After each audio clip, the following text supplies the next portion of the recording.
is writing. But our game number 1 of Tundra versus OG is about to get underway. Avery, we were talking before about some of the stories coming into this matchup. Oh, yeah. And there is a pretty interesting one here for Tundra, right? I mean, if you go back 10 years ago, all right, that's a long time in Dota terms. Snaking used to play on an old team called Team Dignitas way back in the day. And you know that Team Dignitas? It had AUI on it. It had another good compatriot in Universe on it. Yep. It had our good friend Fogged on it. Of course. And I remember when I picked up Snaking for VGJ, Snaking told me, I feel like since those 10 years ago, no, it was 8 then, but you know, sure. Those 10 years ago, all my friends I used to play with went on to do great things. AUI and Universe went on to win a TI. Yeah, that's hard to beat. Giga, Chad, Caster, you know, the OD, what can you do? And I think back to that story because to me, this is the TI where Snaking is now leading a team. He is captain. He has grown over 10 years. Yep. And, you know, Fogg's watching backstage. Aui's watching from literally behind him. What's the worst? Universe probably watching from home, from his living room. What's the worst that I think it's his year to kind of prove like, hey, I'm gonna live up to the legacy that you guys set and actually achieve the dream that I saw all of you go that passed me by to a degree. It's a bit of a Bible thump story, you know. I'm not trying to I mean, you're setting up because if he does manage to beat OG here, I mean, he's already achieved so much at that point in time that OG is one of the scariest teams to be able to match up. You can get that momentum, being able to beat them in the upper bracket. Who knows how far Tundra can go?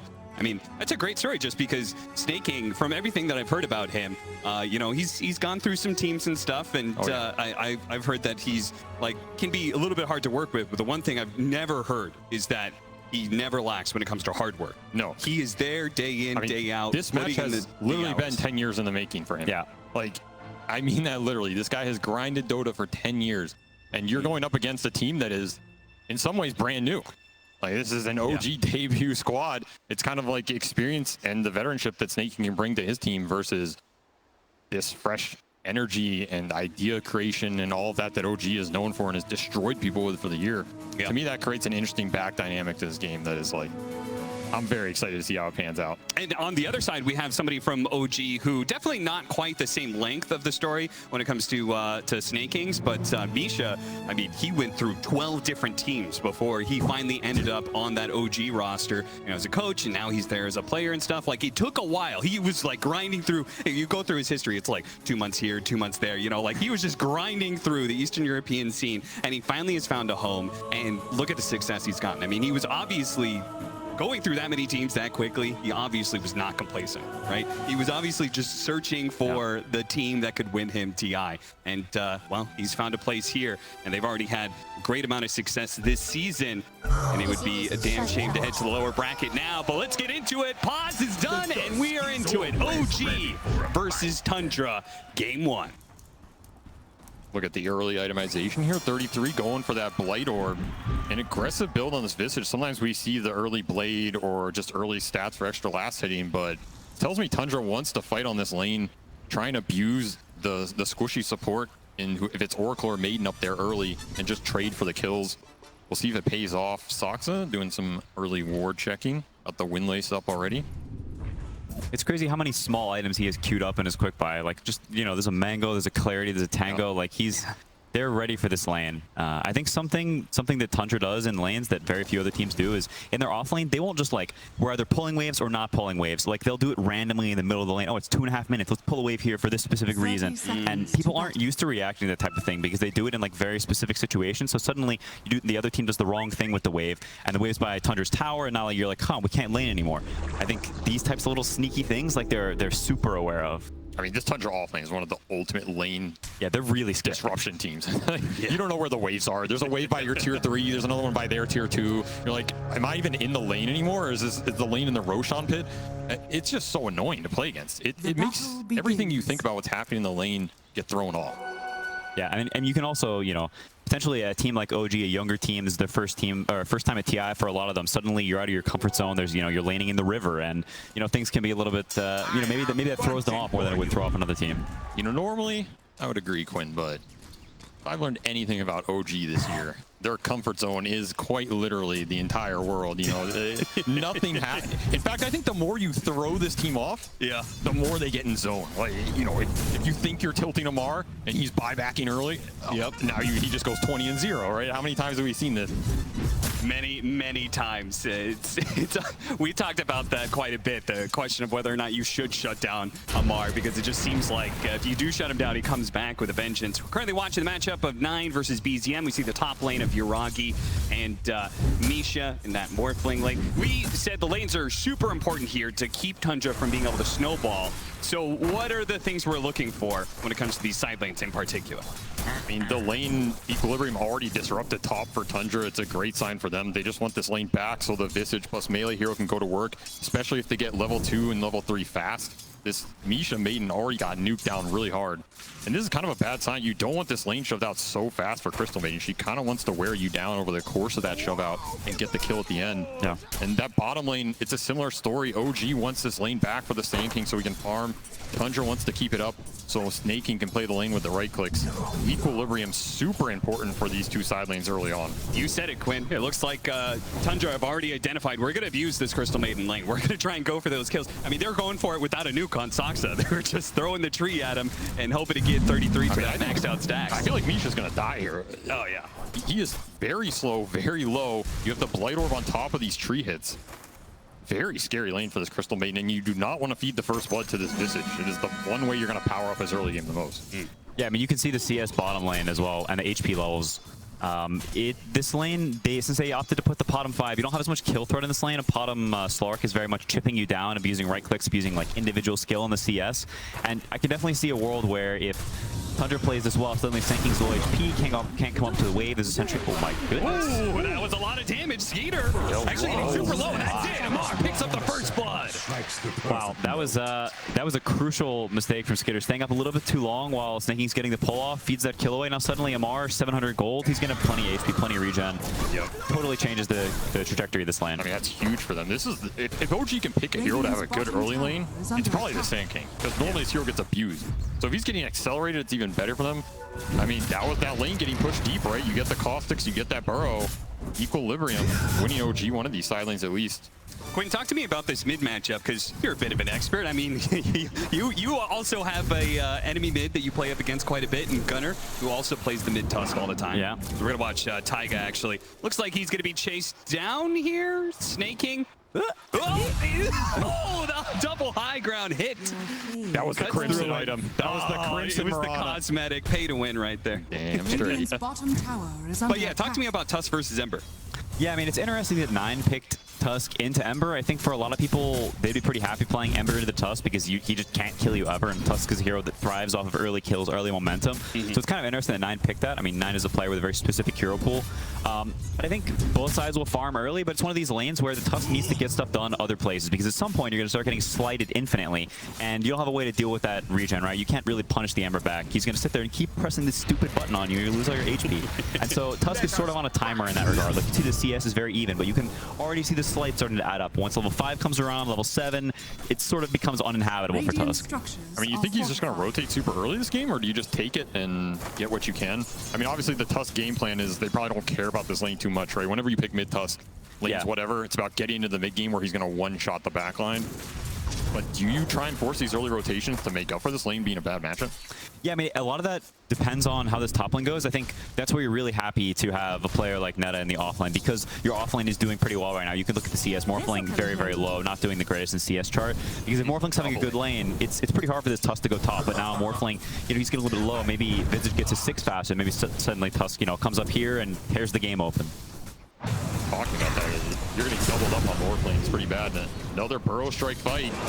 Yeah, Sandstorm doing some work. Snake King's gonna hop out of it to be able to finish off Taiga. Should be no problems there. And you can see the strength of the Slark is building up now against this Sand King. He has no options here. He's going to be blocked up. He does manage to pick up the bounty rune, yes, but this is all but inevitable. He's going to go for the Burrow Strike, perhaps the other side of the cliff, but he gets hit by the snowball first before he could get the jump away. 2 kills in the bottom lane for Tundra, making up a bit for that first blood. That's better than a bounty rune in my book. I'll take it. You also get the permanent essence shift agility on Slark because he got the last hit, so true. Skeeter's going to be happy about that one. Yeah, I mean, also some time where the Slark gets to sit in the lane for free. The faster you get to the 6, the scarier it is for Sand King. Because now suddenly the Sandstorm chip damage, like Slark doesn't care. He'll run into it, he'll hit you a bunch, he'll take a bunch of that damage, and he'll reset. And suddenly on Sand King, you don't have a way to regenerate that HP. The lane can start to get a bit dicey. Maybe Tusk comes there and ganks you and kills you, and you have to, you know, it can get very hairy very quickly. So maybe the most important thing was the experience that he got out of those kills. I think it was a really big deal. Yeah. That's definitely huge. I mean, it's also about this Mirana doesn't want to sit down here and leech his XP forever, right? At some point, she wants to go roam, play around the Tusk, play around the Visage, who's having a very good early game. Let the Slark get the solo XP, push him up to the level 6 faster. He will abuse the Sand King on his own. This game is going to come down to these rune fights, 6 and 8. 6-1's coming up right now. Sox on top, snaking to the bottom. They want to deny this Ember the rune. They will. Invis for the Tiny. He's going to sneak away into the night, pick up the bounty rune while he's there as well. And we'll see whether or not, do they have vision of the Invis rune? Is it possible that he sneaks up on the Morphling here? Might sneak up on his courier. Yeah, that's actually what's really going to happen here. Bye-bye, courier. Mildly annoying. I mean, despite the CS and, you know, maybe the Morphling's HP levels, his net worth is, you know, pretty on par with Visage. The scary thing about this lane, though, is that it only gets worse for Morphling. Once you get to 6, suddenly the dynamic changes, and Visage just keeps on you. You're morphing down, your armor's going lower, he keeps on you, your armor's going lower, and you can sort of get, you know, kicked out of this lane, potentially dive. That's super high HP. I think 33's had an amazing laning stage this game. Yeah. Like, this is a hero that can get super abused. That's ideally what you want, but he's already just to level 6, 0 CS. Higher CS than the Morph. I mean, I don't think Yuragi sat on this lane, but if you're 33, you're super happy. Because again, you are the core of these Tundra lineups. You want to get that Wraith Pact and the auras online. The faster you do, the faster you're enabling everybody else in the type of game Tundra wants to play. Yeah, I mean, you also know as this Visage, pretty soon there's a Walrus coming your way, and there's going to be this tower dive, and it's pretty scary for this Morphling. We'll see how much they try to react to this when it happens. I mean, I wouldn't be surprised to see 9 just make that move with the Visage 6. Like, help him kick him out if they feel like they need the help to kick him out. Because again, like you said, I don't think he wants to just keep sitting mid against these slights. Yeah, I mean, you can see him squirming and dragging. Oh, Level 6, they're trying it up, but the burst damage is actually not even close, thanks to, in part, the raindrop that he had. So Yuragi will go full agility, try and get back some HP where he can. 8-minute rune is coming up. Amar is actually in the neighborhood. Maybe OG is going to put some serious effort here. 9 is going to be chased down by the 2 supports. BZM, a little bit of catch up and get a slight. Gonna go for it. He's going to go for it with the remnants and a little bit more. They got the fairy fire. Here comes Zero. Nice shot from Snake King. Beautiful play by him. Snake King, long-time Mirana player. I mean, going all the way back to bottom. He's been playing this hero for quite some time. It's a little bit new on the 5 position, but he has some history for sure. I mean, if you're going to play 5 Mirana, you better hit your damn arrows, son. That's all I know. If you miss those, your impact goes down incredibly. But definitely bailed out his Tusk there. Huge play. I'll waste some Ember's time as well. Another arrow. Dire's middle tower 2 for 2 under attack. that I've seen. Already good start. Probably missed 5 early, but we won't count those. Oh, they get the pounce. Here comes the rotation from 9. Shows up. And, well, we were talking about which of the side lanes are we going to be targeting here as the Tusk, because we know he's going to rotate around.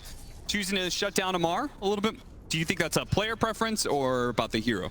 I think it might even be just based on the situation and Netta making the call. If you look at top lane, like, it doesn't really look like he needs the gank here. The Morphling's already left the lane. Netta doing some wave dragging shenanigans as expected. The tower is taking damage. These creeps, no one's getting the XP here. You know, maybe he calls, yo, you don't need to come top. Morph already left. I can kick him up by myself, you know? And Sure. 9 makes the smart play, gets the quick kill bottom. Now suddenly you've got pressure in all the lanes instead of just top. Yeah, 4-1. Tundra up by 1,000 net worth early.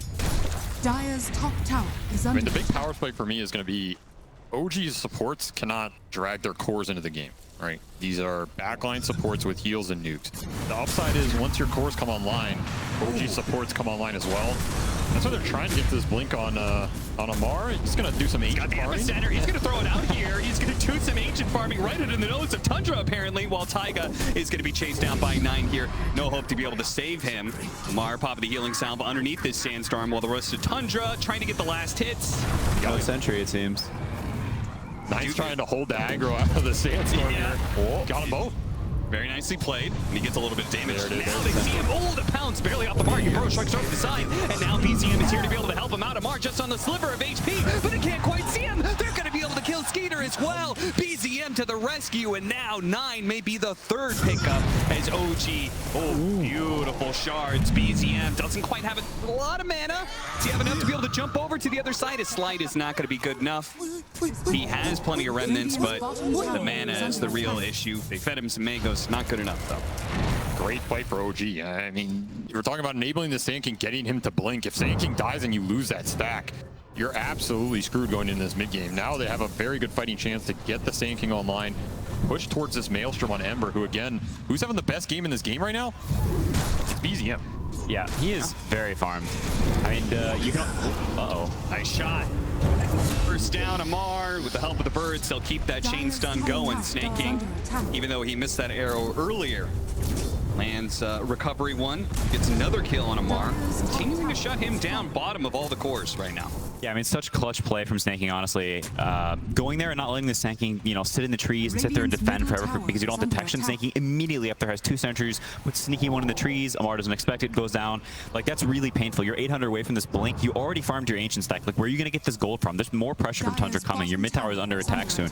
Your heroes are under attack. Your triangle. And the Snake King can't really contribute. You have to weather the storm here. You have to do it through this Ember too. Like, OG needs to fight through this Ember Spear right now. Ideally, keep this mid tower alive as long as they can. There's going to be some move to collapse on it, likely coming out from Tundra here in the next 5 minutes or so.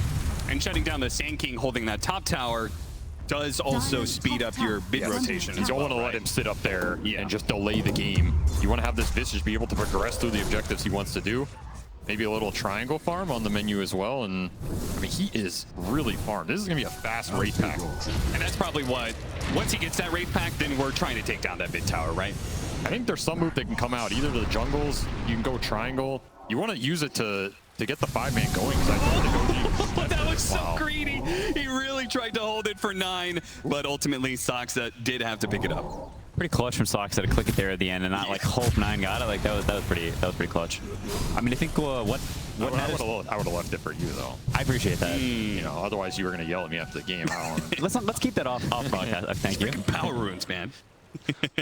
I mean, I think what Neta's doing here is something that is pretty cute and like something Faith Beyond's done in the past, but occasionally when these offlaners that can farm Ancients, if you don't feel like you have the ability to go mid for whatever reason, maybe OG has too many heroes there, you rescind a little bit, you farm the Ancients, you get your pot on this level 7, now suddenly, you know, have this little bit stronger time maybe a minute later, and I think that's something that Tundra is more willing to do than a lot of other teams who maybe lose a little bit of focus, maybe they force this mid push a bit too much, waste some time, and now suddenly their economy gets hurt a lot, and OG, you know, starts to creep back a little bit. I mean, this is the Slark Diffusal. We're on a level 7. Amar's just channeling. Yeah, he's... Ooh, okay. Snowball. They're going to go for Misha here. Amar still trying to set up. Good save from Taiga. The Crystal Main's still eventually going to die. And look at that. Soxa gets a really nice toss back onto the Oracle as well. Taiga does what he can, but ultimately he's just going to be throwing damage around before he eventually dies and gives another stack over to Skeeter. And the amount of pump fakes from Amar, I thought he knew that smoke was coming. I was like, oh my, seriously? How does he know? But I think they were just, again, anticipating this mid move. They had the Sand King blink. They had the Ember Maelstrom. Maybe Tundra's a little too fast, caught him off guard, and that mid tower going down is really going to open up the map here. It's going to open up the Roche down the line more as well. And they didn't get the fight. I think that's the fight that OG wanted more than anything, right? Like, you want to be able to take that fight with the blink, with the Maelstrom around that tier 1 that can protect your supports. Instead, you just get collapsed on. Now, where's your next opportunity to fight? Now you got to kind of play the map, make an aggressive move of your own. This is a nice move. It connects. Soxa just throws the tiny and does what he can, but he is going to be the victim of this smoke. But what is OG going to do with that? Support pick off doesn't necessarily mean you can put pressure on the mid tower or anything. No, they wanted Slark or Tusk out of that move. Yeah. Very cute. That is a very Tusk thing. First the punch, then the high five. I can't kill you, but I'm going to sit here and annoy you. I'm going to cast my spells. You're going to be mildly irritated. But there's more coming now, and yeah, I mean, the map being small like this, OG's heroes, they can only really kill you at a small... Oh, they surprised him, but the Strength Morph went off just in time, and now that is actually baited 9 aimed to death here because OG actually brought the full party here. Everybody but Tamar is hanging out in this Radiant jungle. Yeah, a bit rushed from Tundra. To be honest, I'm surprised they're not pushing things a little bit more. The Slark having the Diffusal Blade. Ooh, good sentry laid out. Spotted Skeeter. He knows. He actually thought maybe there was a ward or something. Be able to deal with the sentry in time. Master tier Slark carrying his own sentries. That's how you know someone's a Slark player. I mean, nowadays, Slarks are incentivized to do it. Find those wards, there were so much. Was it his sentry, though, or did someone else buy it for him? Because well, there's a difference. No, There is a he difference. bought it because he wants the bounty for it. He bought it. Oh, no, he planted it. I can't see. GG. For Amar again. Ooh, sneaking in from behind. Sox is going to be able to get the toss back, and they land the pounce immediately afterwards. Burrow strike in a second, but he can't get it off in time. That pounce just lasted too long, and the TP had to be canceled, so this is a free tower push. Yeah, a pretty cool adaptation from Tundra. They're not snaking, staying up there in the top lane, sort of keeping it pushed in after 9 died up there, and they say, okay, that's fine. Snake, you can stay there. We're going to go across the map with the rest of the heroes. We're not afraid. You know, our cores don't need to farm. We're going to connect them. We're going to fight with them. We don't need our supports to be in every move. So Snake's just sort of chilling up there, and the cores go down and take this tower. They pressure the Sand King, and now suddenly maybe your main woods are under threat, or you have to waste a glyph on this tier 2 bottom, and then you have the next tier 2. Yeah, there's the glyph. That's a unique aspect of Mirana as a support, right? It kind of functions like those hoodwinks or something, because he can be up there and probably won't die because of his mobility. Well, Soxa, well, he doesn't have the same kind of options, and once again will be victim of OG's aggression. They're immediately going to smoke up afterwards here, but it was underneath the high ground ward. Yeah, he's going to break it. 9, good job there. Breaking a bit of the smoke. OG, I know they've been spotted, but yeah, they're still going to go for that mid tower regardless. It's low. There's a glyph here. Free pick off on Misha, but here's going to be the jump in from BCM. He's getting caught by the birds, perhaps. The Morphling cut out of mana. Needed to go for snaking. Gets burned out of all this mana. They land the pounce there as well. And 33 is full health. Here comes the Epicenter. And Misha with a great ultimate as well. There! It stops the Epicenter. No chance for Amar. A toss back from Soxa. What a hit with the avalanche shots combination, bringing everybody low. And Tundra just got to clean through the OG heroes. Oh, man. What an arrow to stop that Epicenter. So much damage negated in the fight. OG cannot clean it up. I'm not sure they were going to be close with that Wraith Pack down and Hood already on this Visage, but absolute disaster. BZM just getting his mana burned on the jump, too. He just remnants straight into birds, and Skeeter sitting there like, oh, you did the pounce for me, son. Just drains all his mana, gets the stacks up. Tundra cannot ask for a better fight.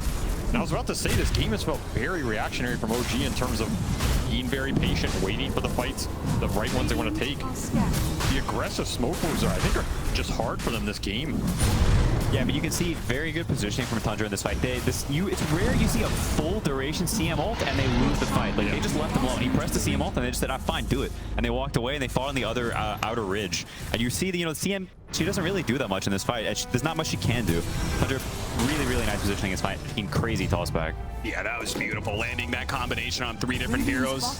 Fight was like the last nail in the coffin right there. OG, I mean, this just, you're talking about how they really set the tempo of this game. It just feels like they are very uncomfortable. This does, I wouldn't imagine, like, if you took away the logos and everything, I just wouldn't think this is OG. Radiant's bottom tower is under attack. Sorry, go on. Yeah, go ahead. I mean, thank you. I think that smoke just felt very pressured. Like, you see the way Ember Remnant's in there. Like, it's very, like, we're losing. We need to make something happen. I need to catch a guy.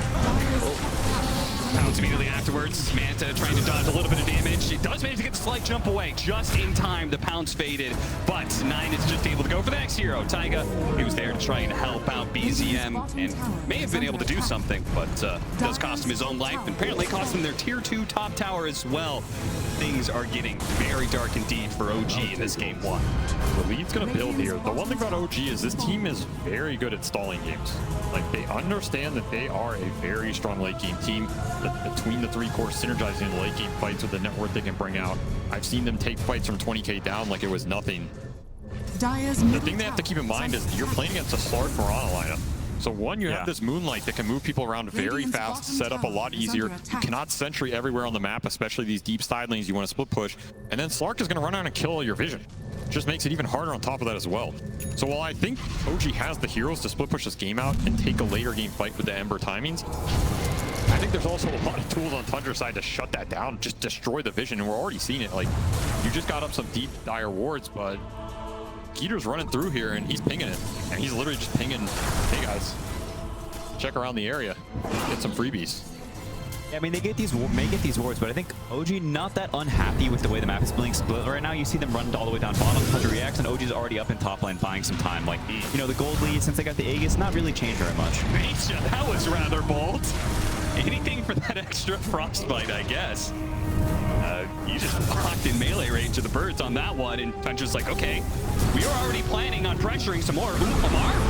Sasa really trying to force this by going behind. It does set up Amar for the opportunity. Epicenter, but the Avalanche actually went out there and stalled things out. And with the Morphling already dead, there goes all your damage. Tundra, they're just way too big. I mean, where's your damage going to come from?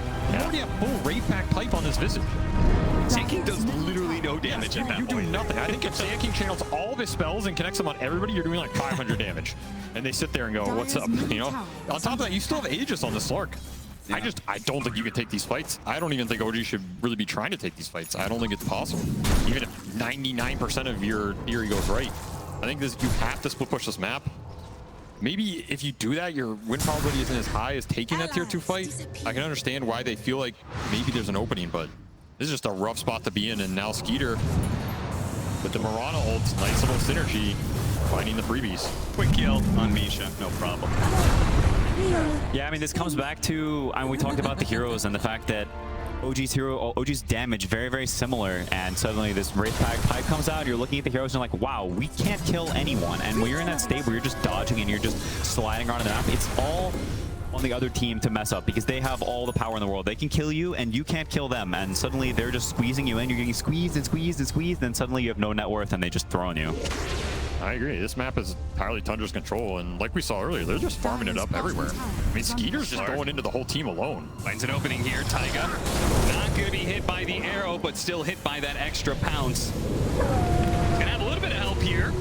Does, of course, have the Aegis, so it's perfectly fine for Skeeter to be super aggressive here. After all, he's setting up the rest of the team to come in from behind. Nice block in there with the shards. He's going to set up an arrow. That's going to land on the Taiga. They're going to leave their supports behind. OG full bailing out once again. They do not have the firepower to win team fights. They cannot win 5-on-5. So as soon as Tundra shows up in force, they have to retreat. This is high ground. This is Glyph for sure. I think Tundra just stays around it. Are you afraid of any sort of 5-on-5 at this point? No, you have all the auras. You have the drum on Snake King. He has Force Staff as well. All the Visage auras that we talked about. You have BKB on your Tusk. It's such a huge power spike at 20 minutes in the game. What can OG do? They're literally just helpless. They're watching their buildings die. I think if Tundra went top, which, I mean, they're probably going to play it safe and farm a little more gold, wait for the right jump, but, I mean, there's the drum, the Force Staff, the Wraith Pack, the pipe. Like, they've got all the Tundra items, and they're running it down your throat. Nice. Good toss back. I mean, he just has so many setups, right? If he tossed him straight up in the air, it would have been an arrow. He tosses them over to the Skeeter to allow the pounce to land. Tips start coming out. Snake King, I mean, Amar, no impact, no idea.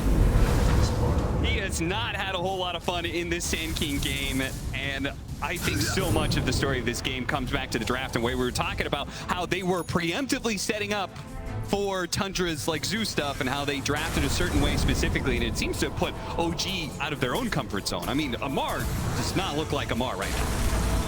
I mean, Sand King is just he's a very hit or miss hero. Like when he hits and he starts snowballing, he is super strong. But when you miss, it's real struggle. I mean, he's behind Veil. How many times have we seen Amar behind Veil in his career, you know? This is not the item I think he would ideally like to be buying this deep into the game. But they are just searching for any sort of extra damage at this point. Yeah, we can see your ult.